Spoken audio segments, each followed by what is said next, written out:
All right, what's up, guys? Welcome back, worldwide family, YouTube land. Jimmy Flippin' Deals back at it again on my way to work. For y'all that don't know, I'm a part-time reseller that still holds down a full-time job. So this year was a stretch. Don't know that it'll happen next year. Matter of fact, I told them it probably won't. This time next year for Q4, I probably will go part-time. In all honesty, I can't imagine staying full-time through this again.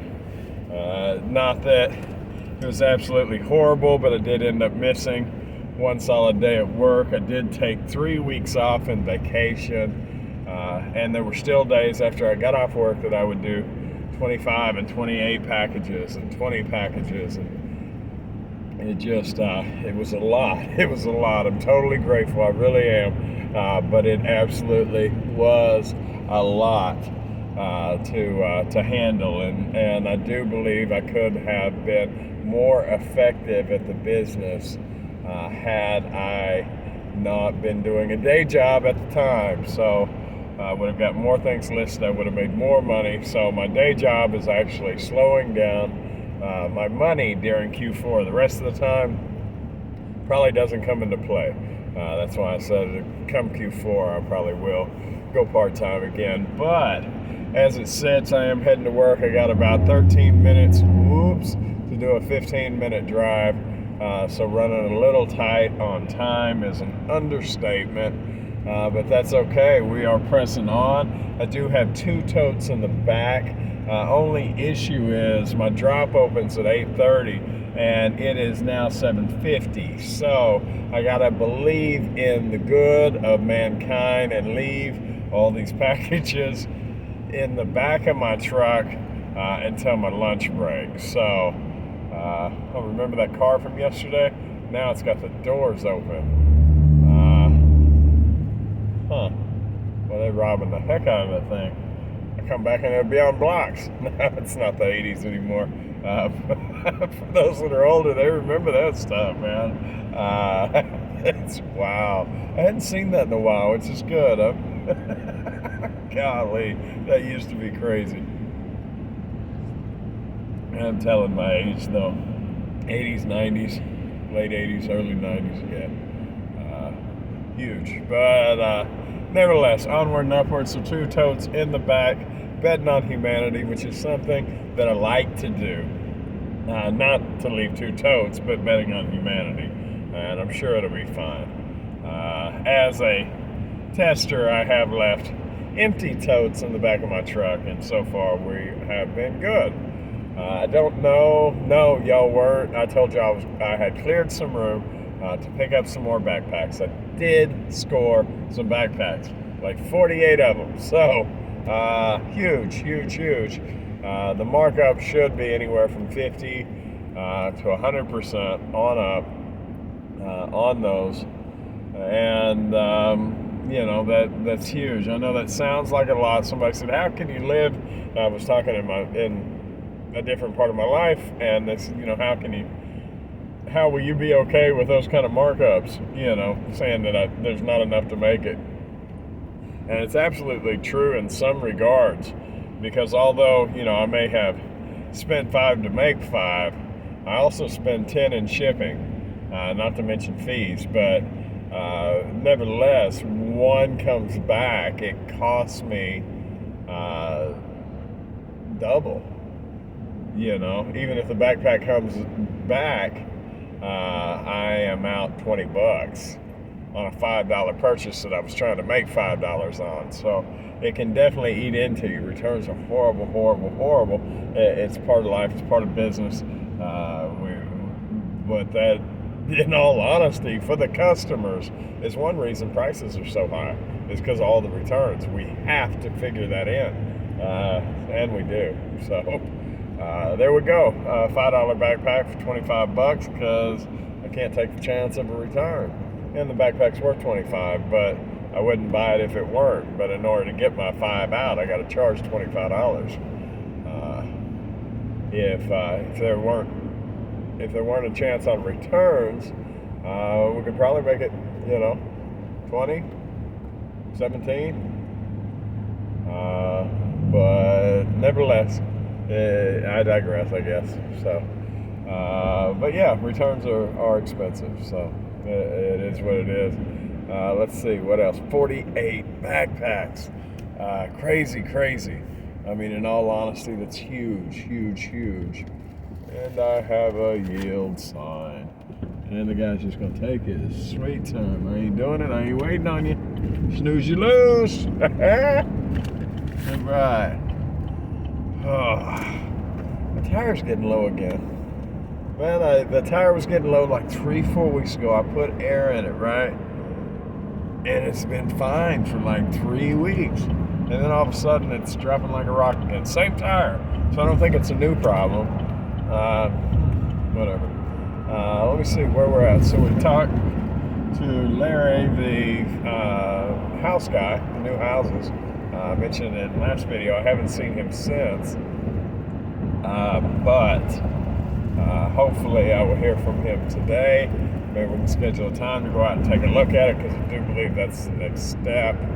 Let me see. Did get all my packages ready to leave last night. eBay is just stomping Amazon on sales this holiday for me, for what I carry. And I carry new things too, so they're really missing the boat. Like, I mean, I am just flooded with packages, and it'll be 10 or 12 of them going out, and then maybe an Amazon. You know, Amazon sent me a settlement, and now, this being said, you know, I get X amount of dollars from Amazon if I make a sale, right? Depending on the sale, whatever it is. And then if I get another sale before I get paid out, they take the shipping out of that charge. So they took the shipping from the first package out of the first package, and then they'll take the shipping from the second package out of the first package, and then the third package out of the first package, right, until I get paid. And it keeps building on the back end, but they keep taking it on the front end. So long story short, I just got a settlement from Amazon for last week for $4.32. That's how much business I'm doing on Amazon. And this week's settlement is like $2.20. After that, I should have some decent paychecks coming. And I say decent, they're not huge. They're just, Amazon truly is missing the boat with all their restrictions and gated products. I know you can get ungated, but I can sell other places too. I don't need to get ungated. Now, could I and make more money? Who knows? I'm selling them the way they are, though. So again, Amazon, you're missing out, bro. You need to step your game up. So, nevertheless, I'll sell my products regardless and don't have to be on their site. But it's crazy how much eBay is whooping Amazon from my perspective. I'm not saying the sales. I'm not saying they're not doing those private label brands you can't even pronounce. You know, if you're going to have a private label brand, at least, you know, make it something that you can pronounce.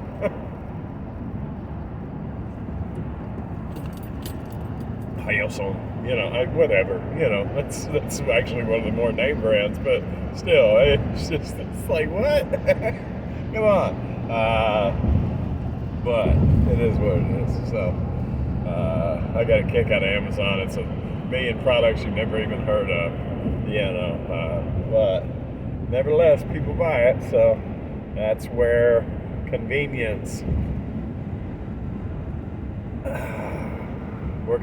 meets quality. They're super convenient, not so much on the quality on a lot of that stuff, but never mind. I don't need to trash Amazon. Let me talk about UPS. No, seriously though, on the UPS side, their damage claim stuff is absolutely ridiculous. So far, they've damaged 2 things, lost 1 thing in my year. Now, I have sent hundreds of packages in all fairness to UPS. However, the 2 that they got damaged and the 1 that they absolutely lost, the damage process, the claim process was so extensive each and every time I had to cut my losses. You know, a $60 package, and I'm 2 hours in trying to get my money back.